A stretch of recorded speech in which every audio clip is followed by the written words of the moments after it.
ನಮಸ್ಕಾರ ವೀಕ್ಷಕರೇ, ಕರ್ನಾಟಕ ಎಕ್ಸಾಮಿನೇಷನ್ ಅಥಾರಿಟಿಗೆ ಸಂಬಂಧಪಟ್ಟಾಗೆ ಕೆಲವು ಮುಖ್ಯವಾಗಿರೋ ಮಾಹಿತಿ ಶೇರ್ ಮಾಡಲು ಹೋಗ್ತಾ ಇದ್ದಾನೆ.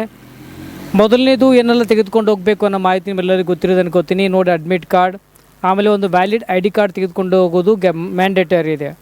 ಅದು ನಿಮಗೆ ಆಧಾರ್ ಕಾರ್ಡ್ ಆಗಿರ್ಬೋದು, ಡ್ರೈವಿಂಗ್ ಲೈಸೆನ್ಸ್ ಆಗಿರ್ಬೋದು, ಅಥವಾ ನಿಮ್ಮ ಹತ್ರ ಇದ್ದಿಲ್ಲಪ್ಪ ಅಂತಂದರೆ ನೀವು PUC ಸೆಕೆಂಡ್ ಹಾಲ್ ಟಿಕೆಟ್ ಸಹ ತೆಗೆದುಕೊಂಡು ಹೋಗ್ಬೋದು. ಬಟ್ ಅಡ್ಮಿಟ್ ಕಾರ್ಡ್ ಜೊತೆಗೆ ಒಂದು ವ್ಯಾಲಿಡ್ ID ಕಾರ್ಡ್ ತೆಗೆದುಕೊಂಡು ಹೋಗೋದಂತೂ ಮ್ಯಾಂಡೇಟರಿ.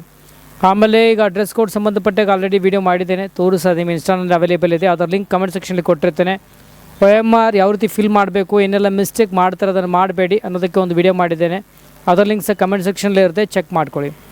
ಆಮೇಲೆ ಈ ವಿಡಿಯೋದ ಮುಖ್ಯ ಉದ್ದೇಶ ಏನಪ್ಪ ಅಂದರೆ, ಸ್ಪೆಷಲ್ ಕ್ಯಾಟಗರಿಗೆ ಸಂಬಂಧಪಟ್ಟ ಹಾಗೆ ನಿಮಗೆ KEಗೆ ವಿಸಿಟ್ ಮಾಡಿ ಡಾಕ್ಯುಮೆಂಟ್ ಸಬ್ಮಿಟ್ ಮಾಡಬೇಕಾಗತ್ತೆ. ಅದಕ್ಕೆ ಹೇಳ್ತಾ ಇದ್ದೀನಿ, ಸ್ಕ್ರೀನ್ ಮೇಲೆ ಸಹ ತೋರಿಸ್ತಾ ಇದ್ದೀನಿ.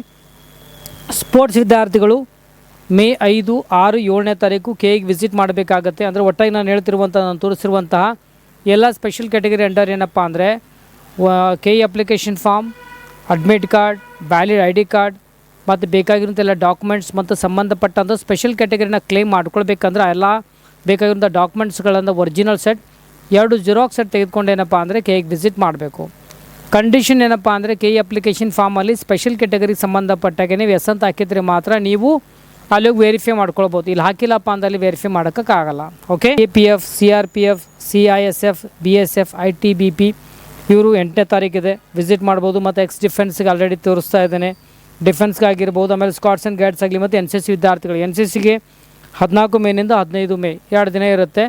ಸೊ ವಿಸಿಟ್ ಮಾಡಿ ನೀವಲ್ಲಿ ಒರಿಜಿನಲ್ ಮತ್ತು 2 ಜೆರಾಕ್ಸ್ ಸೆಟ್ನ ತೆಗೆದುಕೊಂಡು ಹೋಗಿ ವೆರಿಫಿಕೇಷನ್ ಮಾಡ್ಕೊಳ್ಬೋದು. ಸ್ಪೋರ್ಟ್ಸ್ ವಿದ್ಯಾರ್ಥಿಗಳಿಗೆ ಮುಖ್ಯ ಮಾಹಿತಿ ಏನಪ್ಪ ಅಂದರೆ, ನಿಮಗೆ ಕಂಪಲ್ಸರಿ ಸ್ಕೂಲಿಂದ ನಿಮಗೆ ಒಂದು ಸರ್ಟಿಫಿಕೇಟ್ ತೆಗೆದುಕೊಳ್ಬೇಕಾಗುತ್ತೆ NCC ಮತ್ತು ಸ್ಪೋರ್ಟ್ಸ್ ಸಂಬಂಧಪಟ್ಟ ಹಾಗೆ.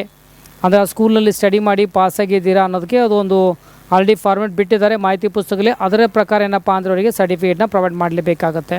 ಓಕೆ, ಆಮೇಲೆ PH ಕ್ಯಾಟಗರಿಗೆ ಸಂಬಂಧಪಟ್ಟಾಗೆ ನಂತರ ವೆರಿಫಿಕೇಷನ್ ಬರುತ್ತೆ. ಆಮೇಲೆ ಉಳಿದಂಥ ಕ್ಲಾಸಸ್ A ಒಂದೇ ವೆರಿಫಿಕೇಷನ್ ಆಗಿದೆ, B, C, D ಉಳಿದಿದ್ದೆಲ್ಲ ಏನಪ್ಪ ಅಂದರೆ ಆ ರಿಸಲ್ಟ್ ಬಂದ ನಂತರ ನಿಮಗೆ ಆ ಒಂದು ರ್ಯಾಂಕಿಂಗ್ ಅನುಗುಣವಾಗಿ ಕರೀತಾರೆ, ವೆರಿಫಿಕೇಷನ್ ಮಾಡ್ಕೊಳ್ಬೋದು. KEಗೆ ವಿಸಿಟ್ ಮಾಡಿ. ಓಕೆ, ಇದರದ್ದು ಅಪ್ಡೇಟ್ ನೀಡ್ತಾ ಇರ್ತೀನಿ. ಮೊದಲು ನೀಟ್ ಕೌನ್ಸಿಲಿಂಗ್ ಗೈಡೆನ್ಸ್ಗಾಗಿ ನಿಮಗೆ ಇಂಟ್ರೆಸ್ಟ್ ಇತ್ತಪ್ಪ ನನ್ನ ತೋರಿಸು ನಂಬರಿಗೆ ವಾಟ್ಸಪ್ ಮಾಡ್ಬೋದು. ಅಪ್ ಟು ನೀವು ಅಡ್ಮಿಷನ್ ಆಗೋವರೆಗೂ ನಾನು ನಿಮಗೆ ಗೈಡ್ ಮಾಡ್ತೀನಿ. ಟೋಟಲಿ 100 ವಿದ್ಯಾರ್ಥಿಗಳಿಗೆ ಮಾತ್ರ ಗೈಡ್ ಮಾಡೋಕ್ಕೆ ಪಾಸಿಬಲ್ ಇದೆ ಮಾತ್ರ. ಸೊ ಯಾರಿಗೆ ಇಂಟ್ರೆಸ್ಟ್ ಇದ್ದರೆ ಬೇಗನೆ ವಾಟ್ಸಪ್ ಮಾಡಿ, ಸೊ ಡೀಟೇಲ್ ಕಳಿಸಿರ್ತೇನೆ. ಓಕೆ, ಈ ವಿಡಿಯೋದಲ್ಲಿ ಇಷ್ಟೇ. ಮತ್ತೆ ಸಿಗೋಣ ಮುಂದೆ ವಿಡಿಯೋದಲ್ಲಿ. ಚಲೋ, ಟೇಕ್ ಕೇರ್, ಬಾಯ್.